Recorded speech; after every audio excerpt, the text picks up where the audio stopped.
5, 4, 3, 2, 1. All system ready.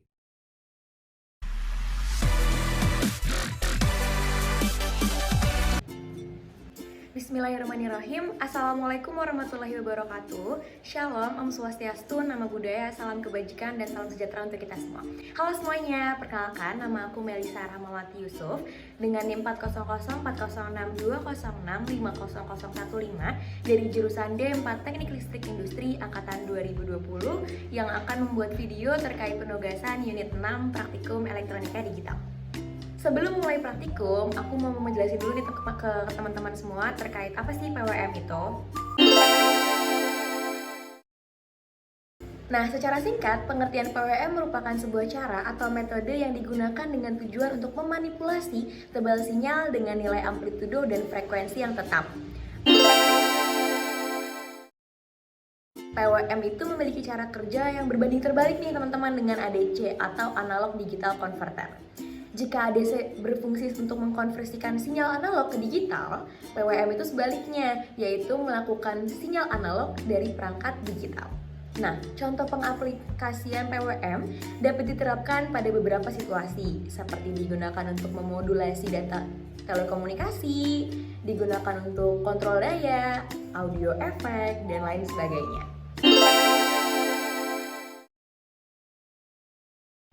Nah, aku bakal ngejelasin secara menjurus terkait fungsi PWM.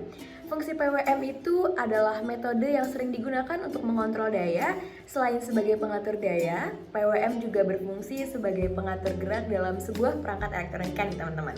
Nah, sesuai dari nama pulse width modulation, maka dalam sistemnya PWM digunakan untuk mengubah lebar pulsa. Hal ini karena pada umumnya sinyal PWM memiliki frekuensi dasar dan juga amplitudo yang terbilang tetap. Nah, dalam perhitungannya, lebar pulsa dalam PWM ini dibuat berbanding lurus dengan amplitudonya. Artinya, di sini sinyal PWM memiliki frekuensi gelombang yang tetap, namun tetap saja memiliki nilai duty cycle yang berbeda, yaitu dengan digit nilai antara 0 sampai dengan 100%. Nah, di sini aku juga bakal ngejelasin ke teman-teman terkait siklus kerja dari PWM itu. Nah, siklus kerja PWM itu kayak gimana sih sebenarnya? Pada umumnya, sinyal PWM akan tetap pada posisi on atau high untuk waktu yang kita tentukan nih teman-teman. Nah, kemudian akan off atau low selama sisa periodenya.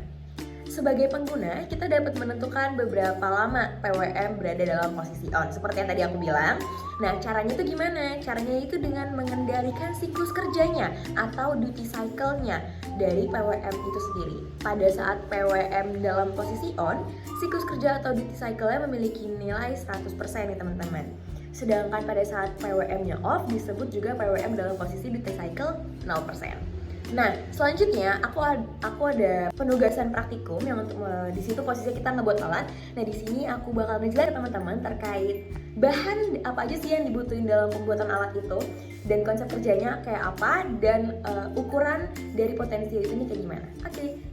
Alat praktikumnya di sini aku mau nunjukin ke teman-teman terkait printan jalur yang bakal dicetak di papan PCB yang nanti kita buat untuk praktikumnya. Nanti aku juga bakal share screen juga detail dari bahan-bahannya, dari dioda apa aja yang dibutuhin, resistor apa aja yang dibutuhin, potensio kayak gimana yang dibutuhin. Nanti akan ada penjelasannya. Nah, itu bisa teman-teman lihat.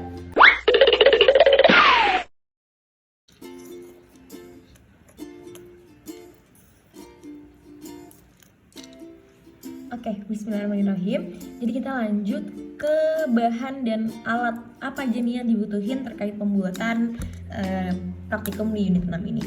Beserta harganya juga nih teman-teman. Jadi yang pertama-tama alasnya dulu nih. Alasnya itu namanya papan PCB. Harganya 7.000. Terus perintilan atas ini dari yang pertama dulu paling gede, ini namanya potensio seharga 3 sampai 5.000, sekisaran segitu.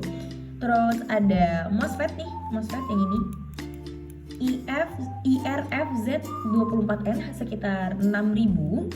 Lalu ada dioda 4001 seharga Rp250. Lalu ada dioda 4148 seharga Rp250. Lalu ada resistor 3 buah yang warna biru nih seharga Rp300. Selanjutnya ada IC 555 seharga Rp1.500. Selanjutnya ada kapasitor keramik seharga Rp200. Selanjutnya ada soket adaptor seharga Rp5.000. Lalu ada adaptornya Rp25.000 dan yang terakhir ini namanya dinamo motor seharga Rp15.000. Nah, penotalan semua alatnya, alat dan bahannya ini ada Rp66.350.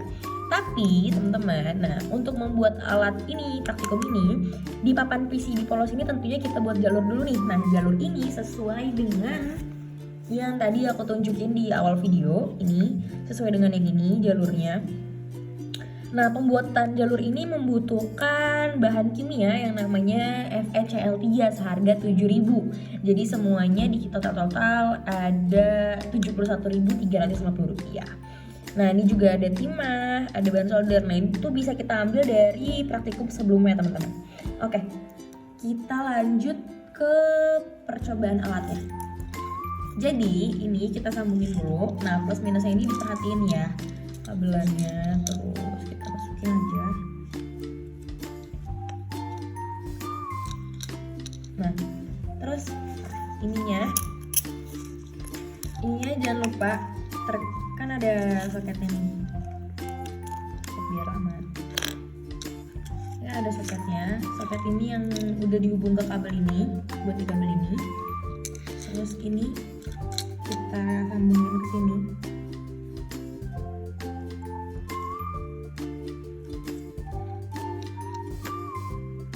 Oke. Ini kondisinya harusnya muter nih kalau kita putar ya. Oke, ini kita putar. Kondisinya makin ke sana, makin kencang. Kita pelanin lagi. Nah, ini mati. Oke. Nah, karena aku bilang tadi kalau makin ke sana makin kencang, makin ke kiri, karena ini posisinya dari sana ya potensinya ya. Makin ke kiri makin kencang, aku akan ngebuktiin dengan mengukur menggunakan voltmeter, teman-teman.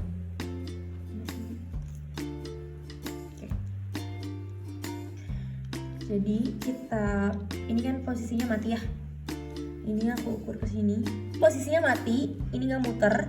Terus ini aku ukur, itu terhitung 0,7 volt. Nah, ini aku pakai 20 volt ya teman-teman di voltmeter ya. Ini sekitar 0,6 sampai 0,7. Nah, ini aku coba puter, menyala sedikit. Nah, ini menyala dikit banget, ini menyala pelan ya. Kita ukur, terhitung sekitar 2,9 sampai 3,1. Terus aku putar lagi. Nah, ini makin kencang. Di sini terhitung 3,9 sampai 5,6. 5,2, 5,7, 5,6, 5,7. Oke, kita mentokin nih teman-teman, kita mentokin. Nah, ini udah kenceng banget nih. Udah kenceng banget, kita mentokin. Kita ukur. Ini 8,81, 82, 81, 82. Itu kondisi paling kenceng ya teman-teman. Nah, ini. Oke, jadi terbukti ya semakin kesana semakin kencang dan alat praktikum ini perhitungannya berhasil. Oke, sekian dari aku ini. Nah, ini mati. Oke. Nah, tadi adalah video dari penjelasan aku terkait alat praktikum unit 6, praktikum elektronika digital. Semoga bermanfaat. Tujuan dari video ini adalah untuk memenuhi penugasan unit 6 aku. Oke, wabillahi taufiq wal hidayah. Wassalamualaikum warahmatullahi wabarakatuh. Sekian dari aku, Melisa Rahmawati Yusuf, dengan NIM 400406206505015 dari D4 Teknik Listrik Industri angkatan 2020.